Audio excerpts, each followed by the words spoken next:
పోలీసుల తీరుపై హైకోర్టు మరోసారి నిప్పులు చెరిగింది. వ్యక్తులపై కేసులు పెట్టడం, వారిని కొట్టడం, లోపలేయడం తప్ప మీరేం చేస్తున్నారు అంటూ నిలదీసింది. కేసులు పెట్టి లోపలేస్తున్నారే తప్ప ఏ కేసులోనూ దర్యాప్తు చేయడం లేదని తీవ్రంగా ఆక్షేపించింది.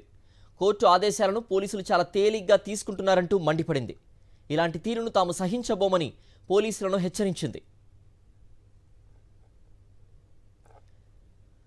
బొసా రమణ అనే వ్యక్తి అరెస్ట్ విషయంలో దర్యాప్తు చేసుంటే ఆ వివరాలను కొద్ది కాలం కిందట పోలీసులు అరెస్ట్ చేశారు. తన భర్తను ప్రకాశం జిల్లా పొదిలి, దర్శి పోలీసులు అక్రమంగా నిర్బంధించారని, ఆయన్ను కోర్టులో హాజరుపరిచేలా ఆదేశాలు ఇవ్వాలని కోరుతూ రమణ భార్య బోసా లక్ష్మి హైకోర్టులో హీబస్ కార్పస్ పిటిషన్ దాఖలు చేశారు.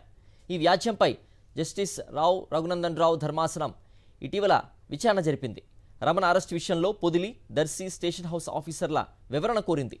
రమణను తాము అరెస్ట్ చేయలేదని వారు కోర్టుకు చెప్పారు. ఇచ్చాపురం పోలీసులు మరో కేసులో రమణను అరెస్ట్ చేశారని తెలిపారు. దీంతో హైకోర్టు ఇచ్చాపురం ఎస్హెచ్ఓను ప్రతివాదిగా చేర్చింది. అనంతరం ఇచ్చాపురం, పొదిలి సిఐలు వ్యక్తిగత హాజరుకు ఆదేశాలు జారీ చేసింది. నిన్న మరోసారి విచారించిన ధర్మాసనం కోర్టు ఆదేశాలను పోలీసులు చాలా తేలిగ్గా తీసుకుంటున్నారని ఆగ్రహం వ్యక్తం చేసింది. రమణను తమ ముందు హాజరుపరచాలన్న ఆదేశాలను అమలు చేయకపోవడమే ఇందుకు నిదర్శనమని చెప్పింది. ఇలాంటి నిర్లక్ష్యపు తీరును తాము ఎంతమాత్రం సహించేది లేదని తేల్చి చెప్పింది.